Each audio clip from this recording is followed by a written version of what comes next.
Hello जी, नमस्कार, बहुत बहुत स्वागत आप सबका, very warm welcome, good morning. सुबह के 7 बज गए हैं और आपके सामने आता है ये वीडियो। इसमें हम पूरा करंट अफेयर्स करेंगे, जो भी देश दुनिया में घटा उन सबको देखेंगे एमसीक्यूज के माध्यम से।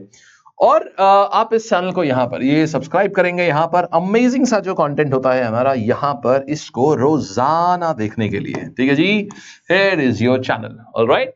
एंड ये आप वो लैब की ऐप डाउनलोड कर लेंगे। इसमें अभी बहुत जल्दी से ना टेस्ट भी शुरू होने वाले हैं इसमें, ठीक है। आओ, तो अच्छा ये बताना आप में से ना कितने लोग ये नहीं करते हैं। जो लोग ये नहीं करते हैं ना, उसको जरूर करा करो, ये बहुत इंटरेस्टिंग होता है। ये कहां पर होता है, कई लोगों को ये नहीं पता होगा। देखो, ये है हमारा चैनल, अभी बस 5 ही 6 दिन पहले ही बनाया है अभी। तो अभी 12 ही वीडियोस हैं इसमें, इंक्लूडिंग शॉर्ट्स एंड सब कुछ मिला करके। तो यहां पर ना हम ये डेली लेते हैं। इसमें ना हम मतलब 11 12 10 15 20 10 15 मिनट में जो पूरे दिन का होता है ना, इसको थ्योरी वाइज हम लोग कवर कर लेते हैं। तो आप अगर इसको भी लोगे ना डेली, और फिर ये वाला एमसीक्यू सेशन करोगे, तो आपको मजा आ जाएगा, मतलब बहुत ही बढ़िया लगेगा फिर आपको, ठीक है। चलिए आइए, तो ये है, बहुत सारे लोगों को मुझे लग रहा है कि अभी नहीं है पता इसके बारे में, तो आप इसको यहां ज्वाइन कर सकते हैं, ठीक है। आइएगा, चलिए, तो टेलीग्राम पे आपको सारी पीडीएफ मिल जाएगी, ये है हमारा टेलीग्राम। अब आ जाइए, शुरू करते हैं। देखिएगा, मॉरिशस को रिसेंटली शैगोस और डिएगो गार्सिया आइलैंड मिल गए। कौन से कंट्री से? देखो, कहानी क्या थी। 1800 से ही क्या था ना, यूके ने यानी यूनाइटेड किंगडम ने ना कब्जा करके रखा था ये चागोस और डिएगो गार्सिया आइलैंड्स के ऊपर। ये यूके ने कब्जा करके रखा था, मॉरिशस के थे ये, मॉरिशस ने नहीं कब्जा किया था, ये यूके ने कब्जा कर रखा था, और ये आइलैंड्स थे मॉरिशस के। तो फिर क्या किया, अब मॉरिशस को अपने आइलैंड वापस चाहिए थे, तो उसने इंडिया से कहा, अरे भाई थोड़ी सी सोर्स वोर्स लगाओ, हमको भाई आइलैंड वापस दिलवा दो। तो इंडिया ने मध्यस्थता करी, माने इंडिया बीच में आया, और इंडिया ने यूएन से बोला कि भाई दे दो यार इनको, इनका आइलैंड वापस कर दो। और यूएन और यूके ने वापस भी करा, यूनाइटेड किंगडम ने वापस भी करा। तो इससे ये दिखता है कि इंडिया कद बहुत बड़ा हो गया इंटरनेशनल डायस्पोरा में। अभी वहां के जो प्राइम मिनिस्टर है, नाम क्या है उनका प्राइम मिनिस्टर का, दिमाग में रिकॉल करिए, मैं बताता हूं, दिमाग में रिकॉल कर लीजिए, प्रवीण जगनॉथ। तो प्रवीण जगनॉथ ने धन्यवाद बोला है मोदी जी को और भारत सरकार को कि आपने आपकी मध्यस्थता से हमको हमारा आइलैंड वापस मिल गया, ठीक है। तो ये जो है यूके से वापस मिला है, किसको मिला है? मॉरिशस को वापस मिला है। कौन से राज्य में? मोदी जी ने अभी बंजारा हेरिटेज म्यूजियम, देखो बंजारा हेरिटेज म्यूजियम, अभी मोदी जी महाराष्ट्र गए हुए थे, तो महाराष्ट्र में उन्होंने क्या किया, एक 5 मंजिला इमारत का अनावरण किया है। वो बंजारा एक ट्राइब होती है, तो बंजारे ना काफी पुराना एक ट्राइब है। इनका काम क्या होता था, ये लोग ना पहले के जमानों में पार्सल ले जाया करते थे। मतलब कैसा भी सामान हो, चाहे शस्त्र एक जगह से दूसरी जगह जाने हो, चाहे खाने का सामान हो, चाहे इंसान की ही, चाहे स्लेव्स की पूरी एक टोली ही क्यों ना हो, कुछ भी डिलीवर करना है, बंजारे इज द आंसर। तो बंजारे एक जगह से दूसरी जगह सामान लेके जाते थे, तो इसीलिए इनको नोमैड्स भी बोलते हैं, घुमक्कड़, नोमैड्स। तो अभी लेकिन अब तो कुरियर सर्विस आ गई, तो अब इनका काम तो बचा नहीं, तो ये सेटल्ड हो गए अब एक जगह पर। लेकिन इनका कल्चर बहुत पुराना है, बहुत इंटरेस्टिंग कल्चर है इनका, क्योंकि ये बहुत सारे लोगों से मिले, बहुत सारे राजाओं का सामान एक जगह से दूसरी जगह ले गए, तो इनको बहुत कल्चर, इनका बहुत वाइबी सा है इनका। तो इनके कल्चर को सेलिब्रेट करने के लिए ये म्यूजियम खोला गया है, और साथ ही क्योंकि ये ट्राइबल्स हैं, माने इनका उत्थान भी होना जरूरी है, तो इसके लिए यहां पर कई सारे ये वर्कशॉप्स वगैरह कंडक्ट कराई जाएंगी, स्किल ट्रेनिंग दी जाएगी यहां पर, ताकि बंजारों का लेवल ऊपर हो सके। तो ये कहां खोला गया है? महाराष्ट्र में, वाशिम जगह है, महाराष्ट्र में जगह है वाशिम, वहां पर इसको ओपन किया गया है, ठीक है। फिर देखना, इंडिया जो है चौथी कंट्री बन गई, पता है आपको, इंडिया चौथी कंट्री बन गई है फॉरेक्स रिजर्व जिसके पास में $700 बिलियन से ज्यादा है। इसका क्या मतलब हुआ? देखो, फॉरेक्स रिजर्व मतलब होता है कि आपके पास में ना डॉलर, यूरो, ये वाली मुद्रा आपके पास में कितनी है। तो अभी इंडिया के पास में $700 बिलियन की ये मुद्रा आ गई है। और इससे फायदा क्या होता है, जितना ज्यादा आपके पास फॉरेन एक्सचेंज है, उतना ज्यादा आप इंटरनेशनल मार्केट से कुछ भी खरीद सकते हो। आपको गेहूं इंपोर्ट करना है अपने लोगों के लिए, चावल इंपोर्ट करनी है, दाल इंपोर्ट करनी है, तेल इंपोर्ट करना है, आप सरकार, बेसिकली सरकार कुछ भी इंपोर्ट कर सकती है अगर उसके पास फॉरेन एक्सचेंज है।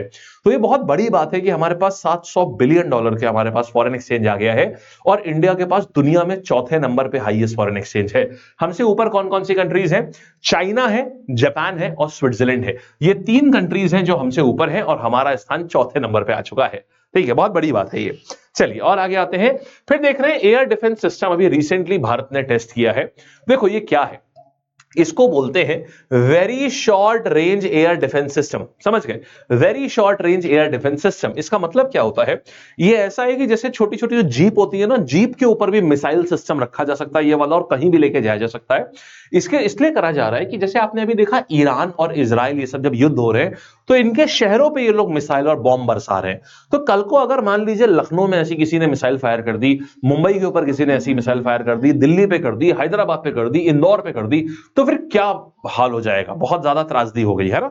तो इसके लिए क्या करा है, ये इंडियन आर्मी को ये दी जा रही है, डीआरडीओ इसको डेवलप कर रहा है, इंडियन आर्मी को देगा ये very short range air defence system. इसको ऐसे शहरों में लगाया जाएगा कि अगर हमारे ऊपर अगर कोई बॉम्ब भी गिराता है या कोई मिसाइल भी आती है, तो ये मिसाइल उसको रास्ते में ही इंटरसेप्ट करके वहीं पे ही खत्म कर देगी।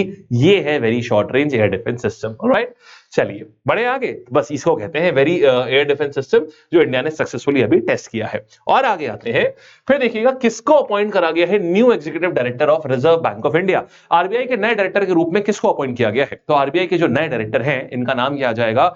आरबीआई के जो नए डायरेक्टर हैं इनका नाम आ जाएगा, कुल मिला के कितने मेंबर्स होते हैं? 21। इनका नाम है अविरल जैन, ये है। तो कुल मिला के क्या होता है? 21 मेंबर्स होते हैं, जिसमें कि सबसे ऊपर जो होते हैं उनको बोलते हैं आरबीआई का गवर्नर। ये मत सोचना कि अविरल जैन गवर्नर हो गए, नहीं। गवर्नर कौन है? गवर्नर आज भी शक्तिकांत दास है।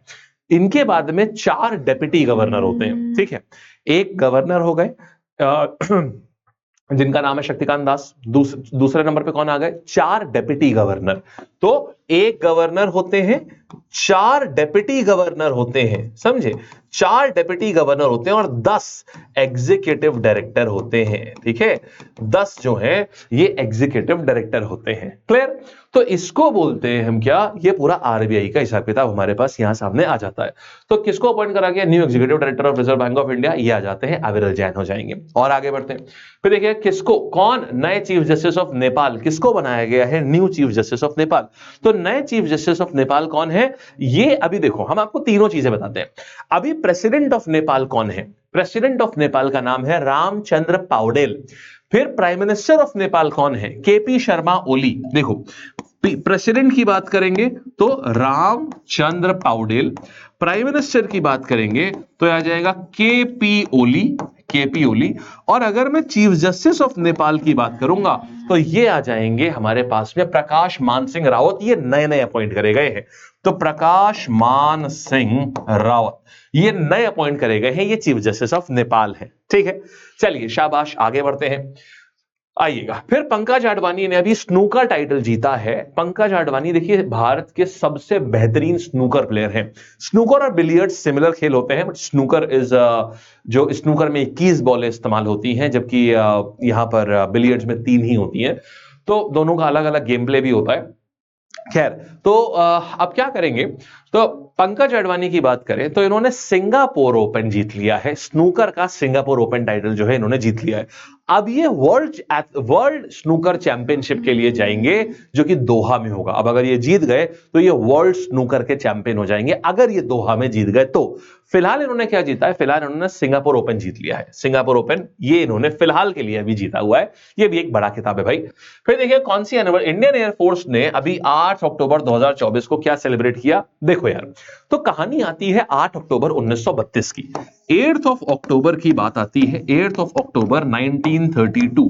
8 अक्टूबर 1932 की बात आती है यार, यहां पर आती है इंडियन एयरफोर्स की कहानी। तो 8 अक्टूबर 1932 में हुआ क्या था? रॉयल इंडियन एयरफोर्स की स्थापना करी गई थी, ठीक है। ये क्या हुआ था? यहां पर रॉयल इंडियन एयरफोर्स इसकी स्थापना करी गई थी, ठीक है। रॉयल इंडियन एयरफोर्स इसकी स्थापना करी गई थी। अब रॉयल इंडियन एयरफोर्स ने क्या किया? रॉयल इंडियन एयरफोर्स की जब स्थापना करी गई तो यहां हुआ क्या? इस स्थापना से रॉयल इंडियन एयरफोर्स जब आई तो अब आप कहेंगे आज तो रॉयल इंडियन एयरफोर्स नहीं है, और इसका नाम रॉयल क्यों? क्योंकि रॉयल इसलिए कि ब्रिटिशर्स ने इसकी स्थापना करी थी। तो हम लोग हर साल 8 अक्टूबर को एयरफोर्स डे के रूप में हम लोग मनाते हैं, समझ गए? अच्छा, फिर क्या हुआ? फिर 1950 में हमने क्या किया? हमने इसमें से ना रॉयल वर्ड को हटा दिया। रॉयल इंडियन एयरफोर्स से रॉयल हटा दिया और खाली इंडियन एयरफोर्स बची है, ठीक है। चलो रिसेंट में बहुत अच्छी अभी चीज हुई थी। अभी इंडियन एयरफोर्स के नए चीफ का भी नाम आया। क्या नाम आएगा नए चीफ का? ये आ जाएंगे एपी सिंह। यस, तो अभी नए चीफ है, पहले विवेक राम चौधरी थे, अब विवेक राम चौधरी नहीं है, अब है एपी सिंह। तो ये आ जाए अमरप्रीत सिंह, ये आ जाएंगे, इस समय नए चीफ हैं इंडियन एयरफोर्स के। तो ये 92nd फाउंडेशन डे अभी मनाया गया है, ठीक है। कौन सी स्कॉलरशिप स्कीम असम गवर्नमेंट ने लॉन्च करी? देखो, तो अभी क्या हुआ है, अगर आप असम में रहती हैं, एक महिला है और आप 11th क्लास में हैं, तो पेरेंट्स जो हैं वो लड़कियों को स्कूल ना छुड़वा दें, ऐसा ना कर दें कि उनकी स्कूल एजुकेशन छुड़वा करके उनको शादी वादी करा दें। पेरेंट्स ऐसा ना करें। और पेरेंट्स ऐसा क्यों करेंगे? उनको फाइनेंशियल भार लगेगा, उनको लगेगा अरे लड़की की स्कूल की फीस भी देनी है, ये करना है, वो करना है। तो असम सरकार ने क्या किया है, बोला कि देखो अगर आपकी लड़की 11वीं में है तो हम उसको 1,000 रुपए महीना देंगे, 11वीं से लेकर के पोस्ट ग्रेजुएशन तक जितनी भी लड़कियां हैं तो हम उनको 1,000 रुपए महीना देंगे। हम आपको छोटा सा होमवर्क आपके लिए दे रहा हूं, हेमंत बिस्व शर्मा, अरे यार बता दिया, असम का चीफ मिनिस्टर पूछने जा रहा था आपसे। तो यहां पर क्या आया, 1,000 रुपए महीना हम आपको देंगे और आप ऐसा ऐसा करिए। तो यहां पर आगे कौन सी स्कॉलरशिप स्कीम जिसको लॉन्च करी असम गवर्नमेंट ने गर्ल्स स्टूडेंट के लिए, तो आ जाएगा हमारे पास में निजुत मोइना योजना। इसके तहत 1,000 रुपए महीना दिया जाएगा 11 से लेकर के पोस्ट ग्रेजुएशन की लड़कियों को।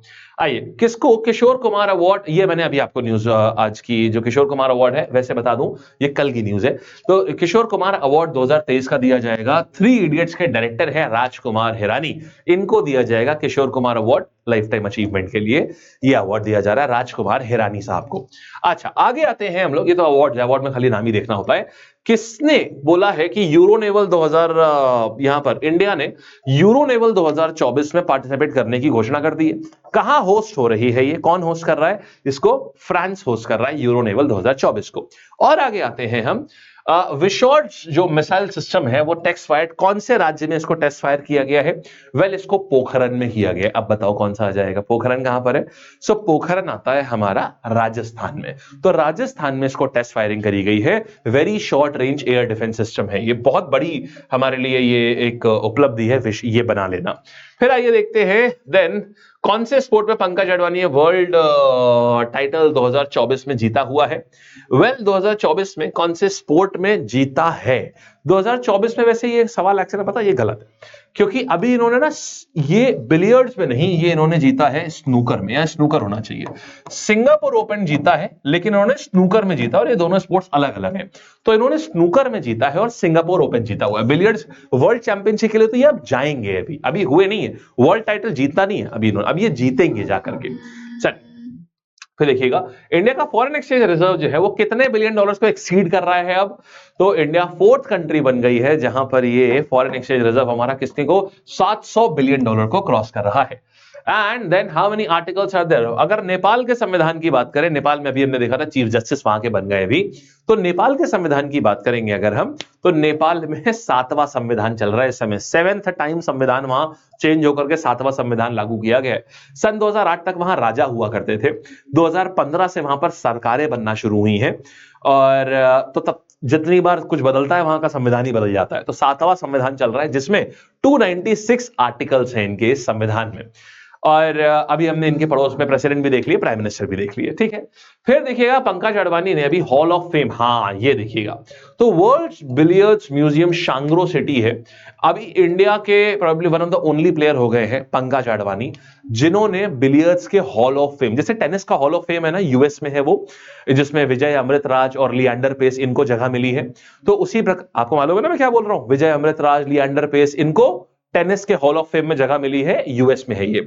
उसी प्रकार से पंकज अडवाणी को बिलियर्ड्स के हॉल ऑफ फेम में जगह मिली है, और ये कहां पर है? ये चाइना में है, चाइना में शांग्रो सिटी है, वहां पर है ये, इनको पंकज अडवाणी को उसमें भी जगह मिली है।